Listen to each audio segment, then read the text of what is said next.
So ayan mga lods at good evening, welcome back. So gabi na naman tayo titira kasi may lakad ako kanina. At ito, kung ano yung nakikita sa inyong harapan ay meron tayong stable. So iba din yung ni-repair natin, yung Highmark. So sunod-sunod yung repair. Andun, meron pa tayong EBR sa labas na 5,000 watts na Husone ang brand, andun pa sa labas. So ito muna yung uunahin natin. Tsaka yung in-upgrade natin na amplifier ay saka na yan ano. So kasi may explain ko pa yan kung ano yung mga pinalitan natin dyan. So kasi ang ano natin dyan, in-upgrade natin napalitan ng yung transformer natin na 55055 no, ayan, naka-ready na yung mga pasto na terminal. So dito na ipa-plug in natin yung mga supply. So ayan, so explain ko na lang yan sa ating next video. So ayan, ito muna tayo. So ang problem pala nito mga lods, sabi nating customer ay kapag ka pina-plug ay may tumutunog or sobrang ingay daw nito at parang may naghahaming na tunog So ito. So ito ST 1000 watts to Yung ni-repair din natin nung nakaraang araw ay din yun siya, yung Highmark 1000 watts. So dito makikita nyo kasi ito yung kasasabi ko lang na brand stable yun din yung in-advise ko sa inyo na imbis bibili kayo ng Highmark, dito na lang kayo pupunta bibili. So makikita nyo laman ito. So kung ano ang kaibahan So ayan, at bago natin ito simulan mga lods So ayan, mga bago kong supporters dyan o mga bagong subscribers, ayan, maraming salamat. At sa mga suki ko dyan at mga silent viewer, so ayan, magandang buhay sa inyong lahat mga idol So maraming salamat sa walang sawang suporta. At so ayan, basta pa-subscribe na lang mga lods kung hindi ka pa nakasubscribe. At pakita notification bell at ilagay sa all para laging updated. So ayan, open ko muna para makita nyo kung gaano kaganda rin ang laman ng stable na brand na EBR.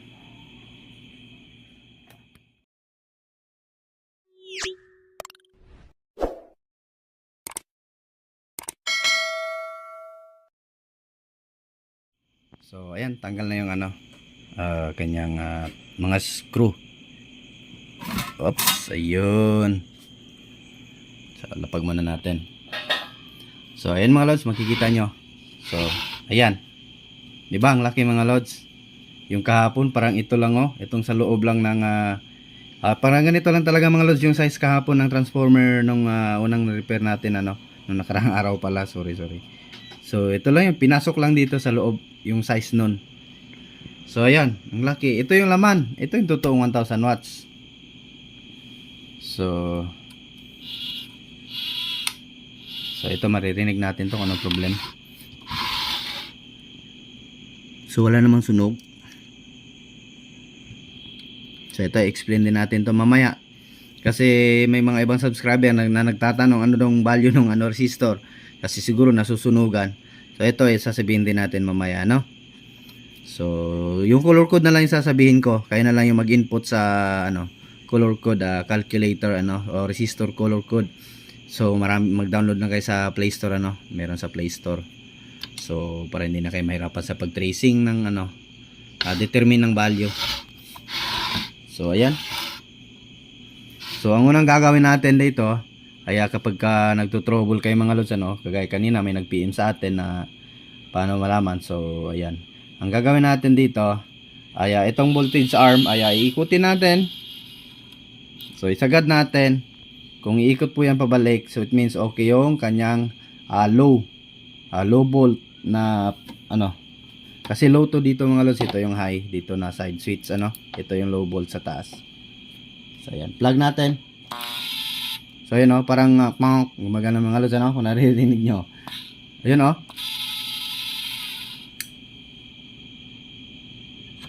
So iba yung tunog niya. So check natin to ngayon mga ano nito, mga wirings, baka may lost contact.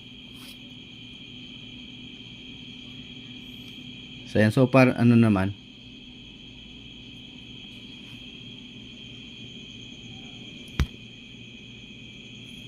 So ayan. Mukhang okay naman siya, no? So stable pala yung ano natin. So try natin sa ating high. So ingat lang talaga, dapat bunutin, dapat matikas ka din sa pagbunot ng ano. Baka makalimutan bunutin yung plug, ay makuryente ka dyan sa voltage arm. So plug natin kung nagpa-function yung kanyang high. So sige nga, nandito siya, no? So testing natin balik sa low, kung pupunta din ba siya dito, kung babalik ba siya dyan. So testing natin. So ayan, bumabalik naman to mga lods. So mababa lang yung kuryente na customer doon, parang walang problema na naman to. So yun oh, meron naman. So singilin na lang natin sila ng labor nito. Siguro double check up na lang ano, kasi baka ginamit nila sa ano to. Yung ano pala kan natin kanina, yung unang ni-repair natin, kasi kanina lang natin hinatid doon sa ano no, sa town. Doon kami nagkita ng may-ari. Ayan, nag-confess siya sa atin. Tinanong ko kasi bakit kasi nalusaw yung ano, yung kung nakikita niyo yung parang goma yan o yung kulay black. Yung plastic pala, yung plastic, sorry. So bakit nalusaw? Tinanong ko sa kanya, hindi ba siya nag-load ng mabigat? So nagsabi siya kanina, kasi nung unang pagkatanong sa rep niya lang daw nilalagay. So yung pala, naisaksak niya yung ano, plancha. So kaya yun, lusaw yung ano, kanyang pinaka parang anong tawag dyan, isolator, para hindi mag-contact yung copper to ano sa kanyang lock ng kanyang transformer. So may output naman. So it means okay lang to, baka si ano lang, baka yung kuryente lang talaga doon masyadong mababa. So ayan. So maganda nito mga lods ano. So meron akong naisip na ano, kapag may mga ganito kayo, EBR na yung malalaki. So mas maganda mga lods, bilhan nyo ng ano, kung nakikita nyo may number natin oh. Ayun oh, kung nakikita nyo may number natin. Ay so ano, isa po yung ano, voltage regulator po yan din ano. So yan po yung magpo-protect sa high and low. So mas maganda kung kung marunong kayong gumawa, or kung may kilala kayong marunong magaling ano, so lagyan nyo ng ganun mga lods ano, digital, lagay dito or saan ba yan ano, basta magkasya lang siya dito sa loob. Mas maganda yun, kasi kapag nag-high voltage, automatic niya ma-detect, nagsha-shutdown agad mga lods ano. So hindi protektado din itong ano natin, itong ating EBR sa high and low voltage, para iwas sunog sa kanyang mga ano dito, pyesa. So para iwas sunog din ano. Ayan. At saka kapag low voltage yun, mamatay agad yun. So at saka pwede mo siyang ano, i-limit kung hanggang saan lang yung ano, kuryente. So nasa ano naman, mura lang ata, nasa 400 lang mga lods ano. Kung lalagyan nyo yung ano, safety na yung mga gamit nyo. So although maprotektahan naman, at least maprotect din itong ano, kasi mas mahal kasi ang pagpa-repair kaysa yun ang masira, nasa 400 lang. Kahit ikaw na lang yung magpapalit, kahit ilagay na lang dito mismo mga lods sa space, lagay nyo dito yung wiring na galing dito sa ating AC input, ay dadaan muna doon bago pupunta sa ating mga itong sa switch, kasi dito naman yung dadaan talaga yung wire sa switch, di ba? So dapat ilapit nyo lang sa magaling na tech na kayang gawin. So yan. At ito parang okay lang naman. At sabi niya kasi may tunog daw, so baka yung nga yung ano, naririnig niya yung kagaya kanina na tunog, dahil po yung sa low volt na kaya ganun po yung nangyayari. Ito may tumutong, parang naghaming no. So parang may ano, tunog. So ganun daw yung narinig siguro niya. So, hindi naman gumagalaw. Okay naman yung ano natin. Kasi stable din yung ano natin, grid. So, nasa 230 lang ano. So, ayan. Mukhang okay lang naman to. At lilinisan na lang natin to. And then, sabay check na lang din sa mga ano. So, ayan. Post ko lang yung video natin ano. Kasi, lilinisan ko muna. Hindi naman tayo pwede mag ano, kamay. So, ayan. So, ayan mga lods. Tinanggal natin. At para ma-double check natin yung ano no. Yung kanyang output na wire para naman po ay iwas back job. Yung ano pa kasi wala ka nakitang problema di mo na i-check, so dapat i-check talaga yan para iwas hassle na din kay customer ano. So itong ano, hanapin nyo lang talaga, ugaliin nyo talaga kahit sabihin na ano walang sira. So kung yung mga ano nyo ay itong ano muna natin. Oops, ang hirap ito. Naka ano kasi yung wire niya dito sa ilalim oh. Dito tinali. So ito tanggalin na lang natin tong ano, tinali na ano. Saan yung ano natin, cutter. Galiin nyo talaga i-check yung ano. Kasi minsan yan lang yung sanhi mga lods ano. So kapag basta walang nasunog dito sa kanyang board ay check ka dito sa kanyang wire sa output. So wala naman ibang malaking wire dyan. So kagaya nito itong ano, ayan, itong dalawa black at saka yellow na wire, ayan yung i-check mo, baka naglo-lost contact. Kasi itong maliliit na wire, ito ay supply lang yan ng kanyang ano, motor at saka ng ating driver. So yung dito na board ano, supply lang yan siya. Ito itong maliliit na wire. So galing i-check mo itong ano, itong dalawang wire, yung malalaki kasi yan yung ano, output na 220 at saka 110 ata yan mga lods. Yung isa dyan. So ayan, kasi yung neutral andun na yun sa, yung isang wire andun na yung direkta na yun sa isang outlet natin. So ito, check natin. Ito talaga yung ugaliin yung i-check.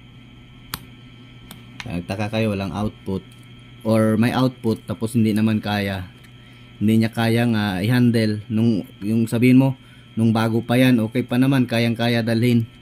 Nung kalaunan ay hindi niya na kayang dalhin ano. So kumbaga nagka-problema na siya. So sa tingin ko wala namang lost contact at may corrode lang siya no.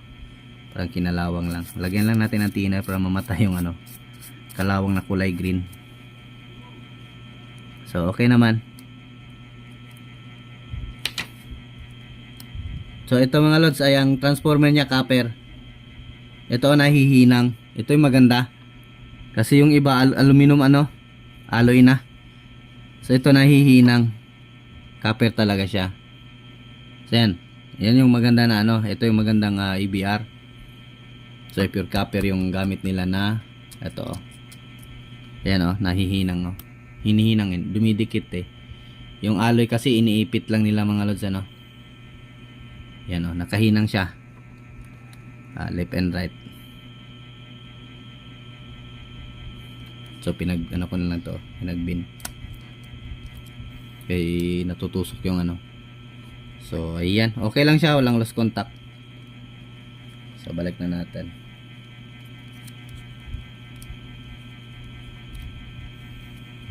So ganyan lang mga lods ano. Out natin.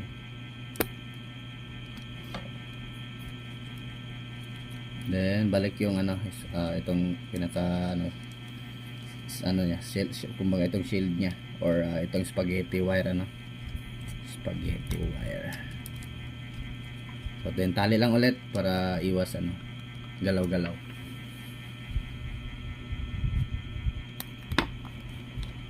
So yan.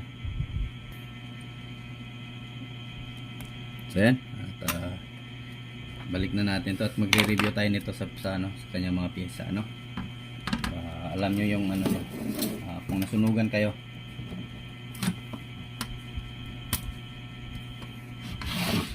So isko ko muna ulit mga lads.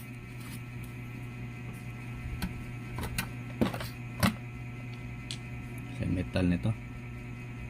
Ito lang pala.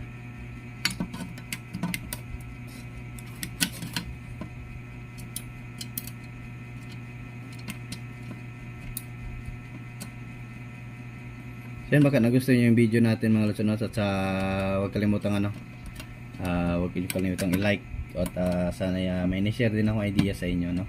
So comment lamang kayo sa baba ng ating video kung may kayo kung may napansin kayong hindi maganda sa ating ginawa. So ayan, at basta ako share lang ako ng idea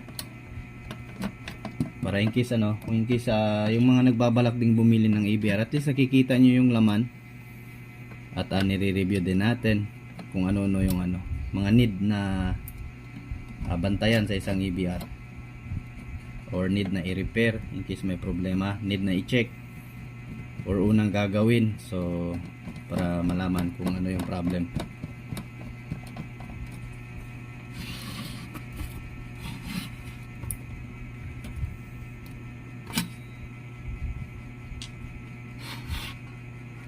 So ayun, tuloy-tuloy na may upload natin ng video kasi medyo naka-move on na tayo sa ating maalat namamalat na lalamunan.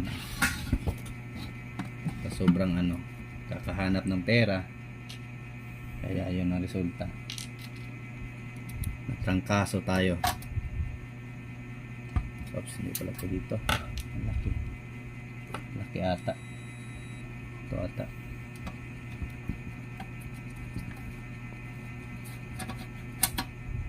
So yan, i-close na natin. So ito, review tayo sa kanyang mga pyesa. Nyo din, malaman nyo din.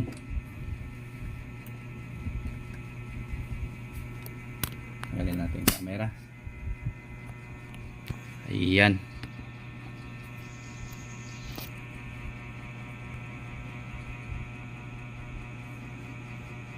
Iyon, no? Kitang kita yung mga pyesa.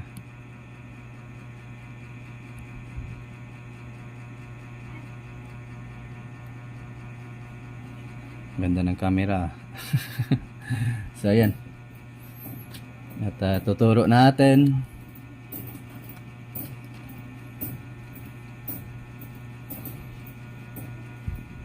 So yan, malinaw naman ata yung camera natin mga lods. Sasabihin ko pa ba yung mga color? Ito dito ay orange, blue, black, brown, gold. So 4 ban yung mga resistor nya. Meron namang yung mga blue, yan lang yung 5 ban. Orange, blue, black, gold. And then itong ito ay yellow, violet, brown, gold. So 470 ohms to. And then orange, black, red, gold. Orange, black, red, gold. Then dito orange, blue, yellow, gold. Orange, blue, yellow, gold. And then brown, black, red, gold. And then brown, red, yellow, gold. So ito ay 1N4148 switching diode. Ito ay sa signal ata dito sa ating So ito naman ay brown, black, red, gold. So ang last dito ay red, yellow, gold. And then dito naman ay brown, black, red, gold. Brown, black, red, gold. So 1K And then ito fusible. Black lang yung nakalagay. Fusible resistor yan siya or jumper, equivalent to jumper. And then ito naman ay brown, black, red, gold. Then dito ayan, at ito naman ay orange, black, red, gold. Orange, black, brown, gold. And then orange, black, red, gold, jumper or fusible resistor, jumper resistor. So ano mang tawag dyan. And then yung isa naman, itong blue ay blue, gray, black, brown. So 5 ban yan Then next naman sa kanya 4 ban na brown, black, red, gold. So itong sa may ay switching pa rin na diode 1N4148. So ang pala nito, yung transistor nito ay IC nito ay sa LM324N. So pwede lang po yan, equivalent po yan sa sa TL074, no? So yan. Kung wala kayong mahanap na ganito, kung walang available na parts dyan sa inyo, pwede nyo lang kayo mag-replace ng ano, TL087 no, CN. So yan. And then dito tayo. So tapos na tayo dito. Dito na naman tayo. Ito naman ay ito. Hindi nang bihira naman ito nasusunog, no. Hindi ko alam kung anong ilang voltahe ito. Kailangan tanggalin. Nakaikot kasi ang markings nito. Kasi hindi naman yan basta-basta nasusunog. Ito lang naman resistor, importante sa lahat eh. Ito naman ay red, black, yellow, brown. 5 ban, yung blue, no. And then next is green, brown, orange, gold. So 4 ban yan. Yellow, violet, brown, gold. And then jumper. And then 1K. Ito ay ito namang sinner dito ay 1N4148. So yan, diode na lahat yan, 1 ampere. And then 1K, ito 1K ito, brown, black, red. And then ito naman for 70 ohms, yellow, violet, brown. Yellow, violet, brown for 70 ohms. Ito naman yellow, red, yellow. So 220 ohms, 220K ata yan. And then ito namang 5 ban ay blue, green, black, red, brown.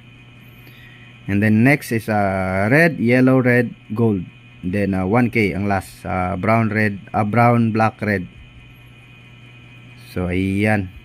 Ayan lang, 104. And then etc. Ito, pwede lang naman to. Ito yung ano D778 at saka D882 at saka B772 ata. Ayan, tama nga ako. D882 at saka B772. Ayun, no, tama. So ayan, yan lang yung ano niya mga lods. So far so good pa naman. Oops, testing na natin ulit. So yan, at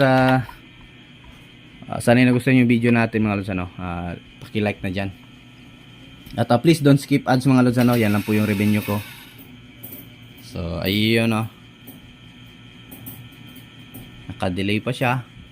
So ito yung button niya kung gusto niyo ng long or short yung delay, ano. So ayan, pag nakaganyan yan short, ayun, nag-click agad yung ano natin. So nasa 5 seconds lang siya, 5 to 10 seconds. So kapag ito naman ilulong natin ay matagal po yan mga lods, nasa minsan abot ng ano mga 5 minutes, ganun siya.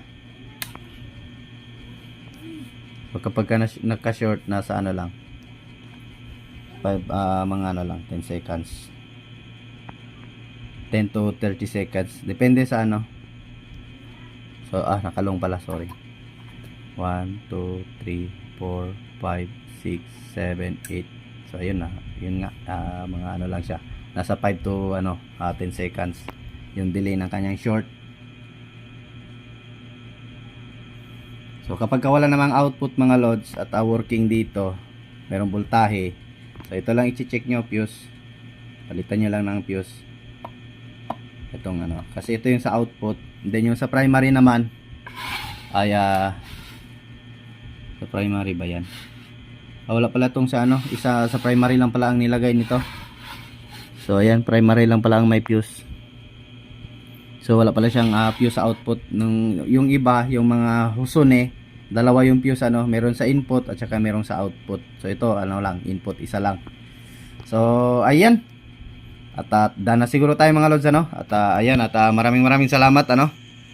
At thanks for watching mga lods, ano. Yung mga magpapa-shoutout diyan ay comment lang mo po sa baba ng ating video at atin pong itatap yan. At comment, basta comment lang kayo kung taga saan kayo mga lods, ano. At ayan, maraming salamat mga lods, ano. So huwag kalimutan i-follow ang ating page mga lods para in case may katanungan, direktan lang kayo doon sa akin magtanong. At para pwede kayo makasend ng picture or ano mang isisend nyo sa akin. Kung pera man yan ay bahala na kayo. So ayan, thanks for watching ulit mga lods. Ayan, bye bye.